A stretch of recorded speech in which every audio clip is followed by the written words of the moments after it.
Early Saturday, Vikings cornerback Khyree Jackson died in a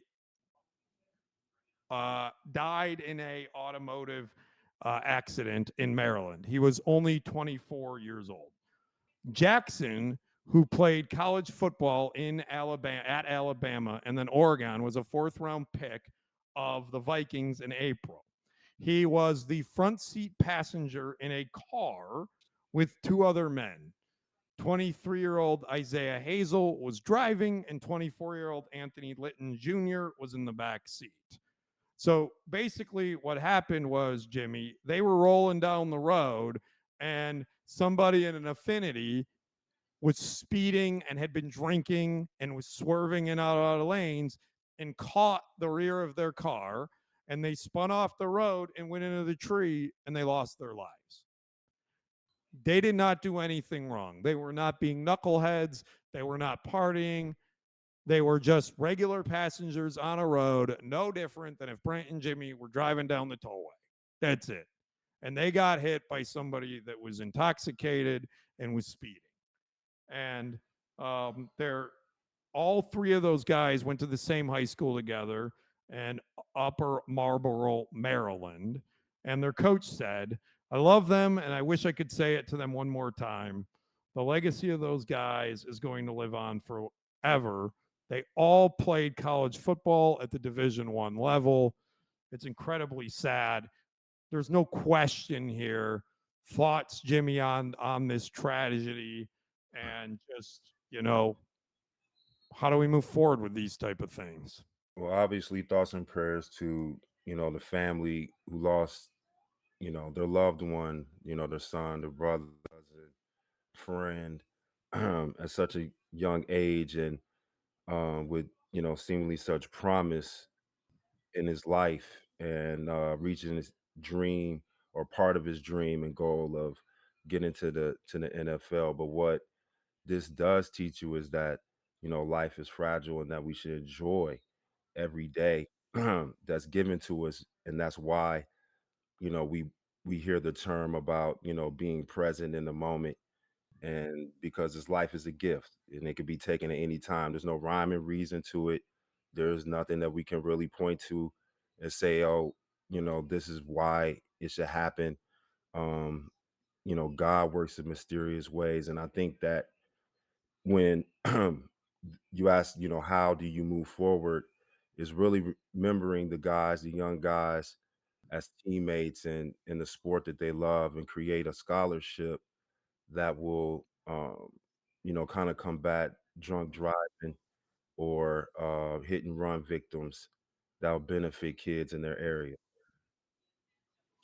Yeah, this is hard for me. It's hard for me a couple different reasons. One, I have a young child, right, who plays sports, and I can't even imagine, like, you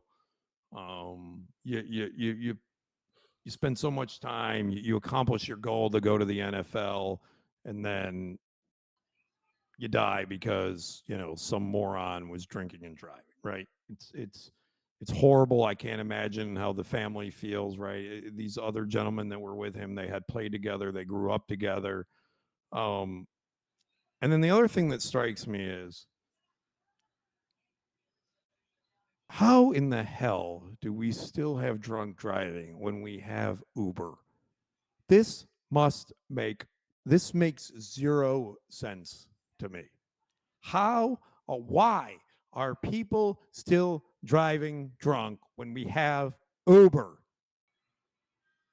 It's on your phone. This isn't even like the old days where you had to have the bartender And you have to wait, call the and cab and you had hopefully to there's wait for the cab. availability. Yeah. You could get a call, you could take Uber, you could take Lyft, and there's still taxi cabs you could call that will come get you. There's all types of There is services. a million different options that you have. A million. There was a million different options 20 years ago, but there's a million different options right now that you don't need to ruin.